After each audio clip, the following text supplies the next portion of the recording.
सूर्पनखा रावण की बहन है, दुष्ट हृदय दारुण जस अहिनी राम जी के पास गई और कहती है कि तो सम पुरुष नमो सम नारी, यह सुयोग विधि रचा विचारी।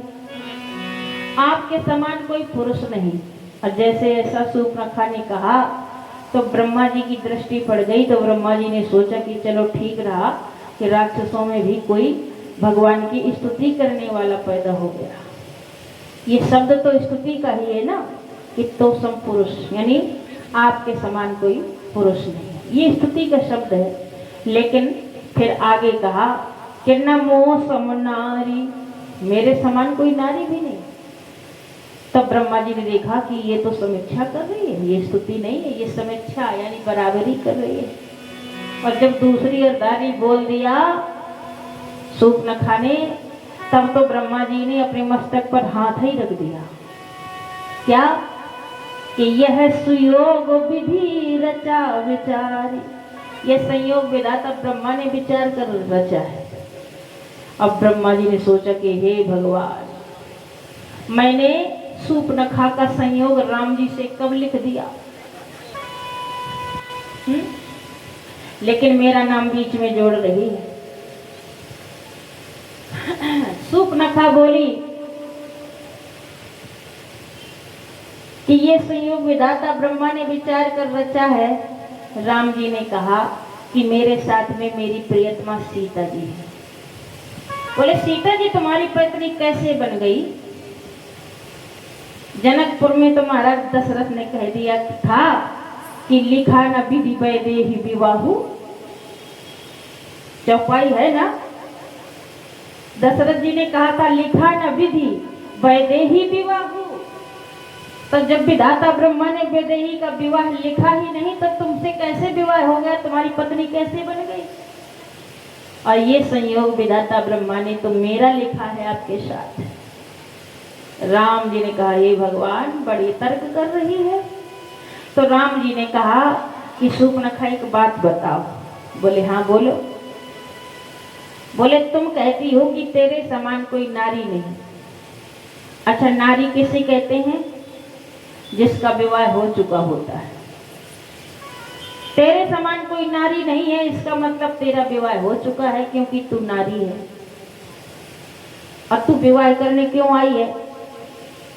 तो सूर्पनखा ने कहा कि ताते अब लग रही कुंवारी। फिर बात को पलटा, ताते अब लग रही कुंवारी, मन माना कछु तुम्हें निहारी। आपको देख करके कुछ मन माना है, इसीलिए अभी तक कुंवारी रही हूं महाराज। तो राम जी ने फिर एक पॉइंट दिया। बोले कि सूर्पनखा एक बात बताओ। और बोले बताओ। बोले पहले तुम नारी बनती थी और बाद में तुम कहती हो कुंवारी। अच्छा ये बताओ कि पहले नारी होती है कि कुंवारी? अरे पहले कुंवारी होती है, जब उसका विवाह नहीं होता है तब वही कुंवारी कहलाती है, और जब हो जाता है विवाह तब वही नारी कहलाती है। और तुम तो पहले नारी थी और बाद में बनती हो कुंवारी, ऐसा कहीं होता है?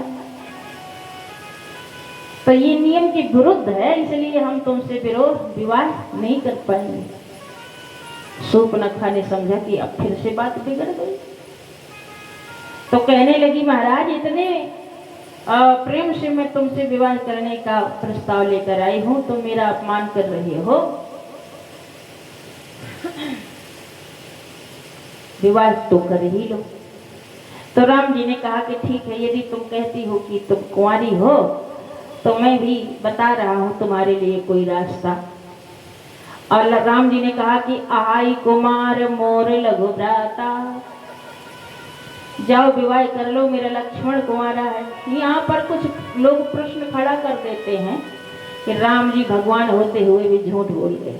क्या कि आई कुमार मोर लघु भ्राता, लक्ष्मण जी कुंवारे नहीं थे, लेकिन राम जी ने कह दिया आई कुमार मोर लघु भ्राता। अच्छा क्यों? अभी सिद्ध करके दिखा देते हैं कि राम जी झूठ नहीं बोले। सिद्ध करके दिखाए। राम जी ने ये शब्द ऐसे इसलिए कहा कि राम जी ये उनका मतलब ये है कि सामने वाला जिस भाषा में बात कर रहा हो उससे उसी भाषा में बात करना पड़ती है, तब उसे समझ में आता है। यदि सामने वाला हिंदी में बात करता है और हम उससे इंग्लिश में बात करने लगे तो क्या वो समझ पाएगा? नहीं समझ पाएगा। तो शूर्पणखा जिस भाषा में बोल रही थी, राम जी ने सोचा कि इसको इसी भाषा में समझाना पड़ेगा, तब इसके बाद समझ में आएगी। तो शूर्पणखा कह रही थी कि ताते अब लगी रही कुमारी। शूर्पणखा भी कुमारी नहीं थी महाराज। शूर्पणखा का विवाह हो चुका था विद्युज्जुम्न से, कुंवारी नहीं थी, लेकिन फिर भी कह रही थी कि ताते अब लग रही कुंवारी। विवाहित होते हुए भी कह रही थी कि मैं कुंवारी हूँ। तो राम जी ने सोचा कि तुम विवाहित होते हुए भी कुंवारी अपने को कह सकती हो, तो मैं भी तुम्हारी भाषा में भाषा मिलाता हूँ, चलो। इसीलिए भाषा में भाषा मिला करके भगवान ने कह दिया आई कुमार मोर लगो भ्राता, यानी जैसी कुमारी तुम हो वैसा कुमारा मेरा लक्ष्मण है। अच्छा बताओ, कहाँ झूठ बोले भगवान? नहीं बोले, केवल शूर्पणखा के भाषा में भाषा मिलाकर बात किया, उसको समझाने के तौर से। समझना पड़ता है, रामचरितमानस में या वेद पुराण में कुछ भी गलत नहीं है ना। तो शूर्पणखा लक्ष्मण जी के पास गई और लक्ष्मण जी ने राम जी की ओर देखा और कहा कि भगवान ये आपत्ति मुझ पर क्यों डाल दी? तो राम जी ने कहा लक्ष्मण तुम्हारे ऊपर इसलिए डाल दी कि तुम इसे कहीं भेज दो, कहीं भेजना है इसे। समझ गए लक्ष्मण। और लक्ष्मण ने क्या किया? लक्ष्मण अति लाघव सो नाक कान बिन कीन, ताके कर रावण कह मनो चुनौती दी। नाक कान काट दिए लक्ष्मण जी ने और उसके कर से मानो रावण को चुनौती दे दी। भेज दिया, राम जी ने जहां कहा था वहां लक्ष्मण ने भेज दिया। लेकिन वो रावण के पास अभी गई नहीं। गई कहां? खरदूषण के पास सारा हाल सुनाया। खरदूषण सेना समेट करके आए, सेना लेकर के आए और भगवान ने कहा जाओ सीता जी को लेकर गिरी कंदरा में जाओ और मैं अभी इनसे युद्ध करता हूं। तो सीता जी को लेकर के लक्ष्मण पहाड़ की गुफा में गए। इधर न जाने कितनी सेना लेकर के खरदूषण तीसरा आए हैं और भगवान ने बाण का संधान किया है। लास्ट में भगवान इतने रूप धारण करते हैं कि हर राक्षस में राम दिखने लगे। हर राक्षस को राम ही राम दिखने लगे और हर राक्षस ने हर राक्षस को मारा कि ये है राम मारो, ये है राम मारो। और सभी राक्षस अपने आप में लड़ करके भिड़ करके और गोविंदाय नमो नमः। खरदूषण का वध हुआ तो अब शूर्पणखा जाती है रावण के पास, सारा हाल के सुनाया। अब रावण ने कहा कि बहन मेरे होते हुए तेरा ऐसा हाल नहीं हो सकता। अब आता है मामा मारीच के पास, उसे तैयार करता है स्वर्ण मृग बनकर के सीता के सामने से निकलो, मैं सीता का हरण करना चाहता हूँ। मामा मारीच बन गए स्वर्ण मृग, सीता के सामने से निकले। तो सीता जी कहती हैं हे प्रभु सत्य संधो प्रभु वध करो ये ही आनहु चर्म का दो देवी सत्य संधो।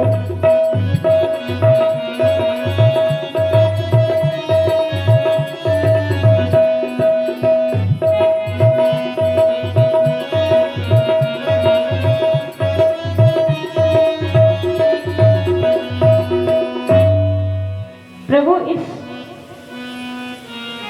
मृग की मृग छाला मुझे ला करके देंगे तो बहुत अच्छा होगा। राम जी मृग को मारने के लिए जाते हैं और लक्ष्मण से कहते हैं कि लक्ष्मण, सीता की रखवाली करना और ऐसे करना कि बुद्धि विवेक बल समय विचारी। कह करके राम जी तो गए,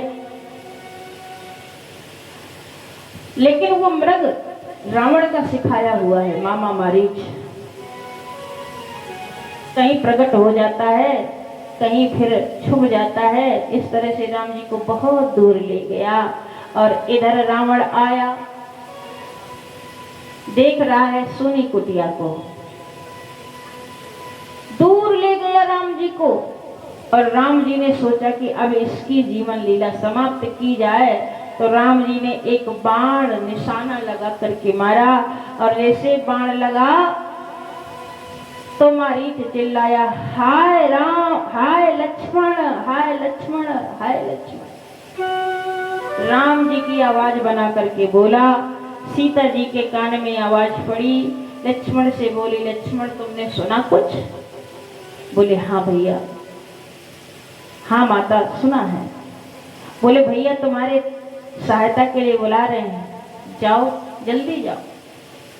लक्ष्मण जी ने कहा, माँ भैया को कोई संकट नहीं आ सकता, प्रकृति विलास सृष्टि लय होई, सपने हो संकट पड़े कि सोई। उन पर स्वप्न में भी विपत्ति नहीं आ सकती, तुम चिंता ना करो। लेकिन मरम वचन जब सीता बोला, हरि प्रेरित लक्ष्मण मंडोला, और फिर सोचने लगे कि भैया कह के गए हैं कि सीता की रखवाली ऐसे करना, बुद्धि विवेक बल समय विचारी। बुद्धि से करना, विवेक से करना, और फिर बुद्धि विवेक से भी काम ना चले तो फिर बल का प्रयोग करना, और जब बल से भी काम ना चले तो फिर समय विचारी, जैसा समय आ जाए वैसा करना।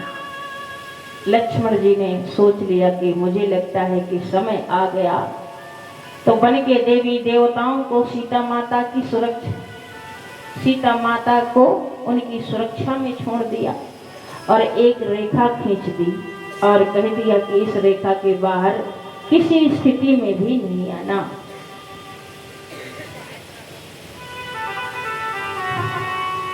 लक्ष्मण जी गए राम जी की ओर और इधर रावण आया, सीता जी के दरवाजे पर पुकार लगाने लगा, भिक्षाम देही। सीता जी भिक्षा लेकर के आई तो बोला, बंदी भीख नहीं लेता हूँ, यदि भिक्षा देना है तो रेखा के बाहर आओ। तो बोली, महाराज मैं रेखा के बाहर नहीं आ सकती। तो रावण बोला कि रेखा के बाहर नहीं आ सकती हो तो तुम्हारे दरवाजे से ये साधु भूखा ही लौट जाएगा। अब सीता जी विचार करने लगी कि जिस धर्म का पालन करने हम मेरे पति देव वन वन में घूमने आए हैं, आज वही धर्म चला जाएगा, इस भिक्षार्थी को भिक्षा नहीं दूंगी तो हमारे रघुवंश कुल का जो नियम है, जो धर्म है वो नष्ट हो जाएगा, तो मुझे भिक्षा तो देनी ही देनी चाहिए। जिस रघुवंश कुल का ये नियम है कि जो कहते हैं वो करते हैं, तो मैं इसे नष्ट कैसे कर दूं। अब फल फूल लेकर के बाहर आई हैं और जैसे बाहर आई हैं वैसे रावण ने हाथ पकड़ लिया और सीता जी को लेकर के रथ पर बैठाने के लिए ले जा रहा है। तब रावण ने अपना रूप धारण कर लिया, निज स्वरूप दिखाया और सीता जी कहती है, रे दुष्ट पापी पाखंडी कपटी, तू मुझे छल कर कहाँ लिए जा रहा है? तूने अभी मुझे पहचाना नहीं है, अभी मेरे स्वामी को नहीं पहचाना, एक बाण में तुझे नष्ट कर देंगे। लेकिन रावण ठहरा आकाश मंडल से जाने लगा, माता सीता जी विलाप करते हुए जाने लगी।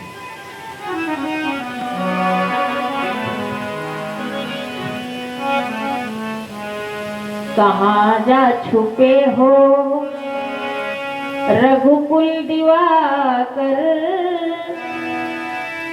यहाँ राहु के तू ग्रसे जा रहा है, कहाँ जा छुपे हो रघुकुल दिवाकर, यहाँ राहु के तू ग्रसे जा रहा है।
विलाप करते हुए सीता माता आकाश मंडल से जा रही हैं। सबने सीता माँ की आवाज को सुना, लेकिन कोई नहीं जा रहा है।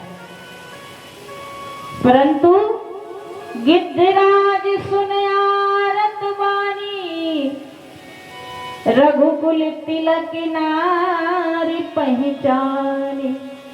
गिद्धराज ने दुख भरी वाणी सुनकर रघुकुल तिलक श्री राम जी की पत्नी को पहचान लिया। सोचने लगे कि ये दुष्ट दुराचारी समझाने से नहीं मान सकता, अगर हस्तक्षेप नहीं किया जाता तो भी घोर अन्याय हो जाएगा। वैसे तो मुझे इससे युद्ध करना चाहिए, लेकिन पहले की जैसी क्षमता नहीं है, शरीर मेरा जर्जर है। परंतु ऐसा कुछ नहीं। आज वर्तमान काल में देखा जाए तो जैसे किसी दूसरे नगर के लोग किसी दूसरे नगर से किसी की लड़की को जबरदस्ती लिए जा रहा हो, तो उस दूसरे नगर के लोग ये जरूर सोचेंगे कि चाहे जाए हमारी जान, परंतु जान न पावे शान। यदि सामान्य व्यक्ति सोच सकता है तो मैं क्यों नहीं सोच सकता हूँ। जटायु सोचते हैं, कहते हैं कि यदि वो कुंजर कह रहा है कि मैं हूँ गजराज, और यदि वो शेषनाग कह रहा है कि मैं हूँ सर्पराज, और यदि वो रावण कह रहा है कि मैं हूँ राक्षसराज, तो ये गिद्धराज भी कह रहा है कि मैं भी हूँ गिद्धराज। मेरे होते हुए भी ये अन्याय नहीं हो सकता। और जटायु जी आगे बढ़े हैं। देखना, जरा विचार करना। आज अंतिम कथा है तो कथा का तारतम्य भी, कथा का सारांश भी लेते जाएं थोड़ा। जटायु जी जा रहे हैं सीता माँ की रक्षा करने के लिए। और जब जटायु जी सीता माँ की रक्षा करने के लिए जा रहे हैं तो अन्य लोग कहते हैं कि भैया तुम कहाँ जा रहे हो? बोले सीता माँ की रक्षा करने। बोले तुम्हें पता है ये सीता माँ का हरण करके लिए कौन जा रहा है? बोले रावण लिए जा रहा है। तो बोले तुम्हें पता है कि रावण कौन है, कैसा है, कितना बड़ा योद्धा है? बोले मैं सब जानता हूँ कि चलत दशानन डोलत औनी गर्जत गर्भ श्रवण सुर रोनी, जिसके चलने से पृथ्वी डगमगाती है, गर्जना करने से स्त्रियों के गर्भ गिर जाते हैं, जिसके मुकाबले का कोई योद्धा नहीं है। मैं उस रावण से जूझने जा रहा हूँ। तो बोले तुम्हें प्राण प्यारे नहीं है क्या? मत जाओ। सब लोग कहते हैं मत जाओ, लेकिन धन्य है जटायु। जटायु कहते हैं महाराज मैं जा रहा हूँ, ये परमात्मा का दिया हुआ शरीर है। यदि परमात्मा के कार्य में लग जाएगा तो मेरा जीवन सार्थक हो जाएगा। इसलिए मैं जानते हुए भी कि मैं उसे विजय प्राप्त नहीं कर सकता, मैं जीत नहीं सकता। और यदि मैं जीत नहीं सकता, यदि मैं सीता जी को छुड़ा भी नहीं सकता, तो जाकर के मर तो जाऊंगा। मर जाऊंगा, राम कार्य में मर जाऊंगा, और जब राम जी के कार्य में मर जाऊंगा तो मेरा जीवन सार्थक हो जाएगा। जटायु जी बढ़ते हैं राम कार्य के लिए। और आज के लोगों की तरफ यदि ध्यान दिया जाए तो महाराज, यदि कोई धर्म का कार्य कर भी रहा है, धर्म के कार्य में आगे बढ़ भी रहा है, तो कई लोग उसे बढ़ने नहीं देते, विघ्न बाधा डालते हैं। जैसे वो लोग जटायु को भी रोक रहे थे, ऐसे आज का भी हाल है। कोई धर्म के कार्य में समर्पित होने जा रहा है, कर रहा है, तो उसको जरूर उससे रोका जाता है कि ये आगे बढ़ ना पाए। ये हाल है। तो जटायु जी नहीं माने। जो धर्म का कार्य करने वाले होते हैं, वो चाहे जितना कोई मना करे, वो मानने वाले नहीं होते हैं।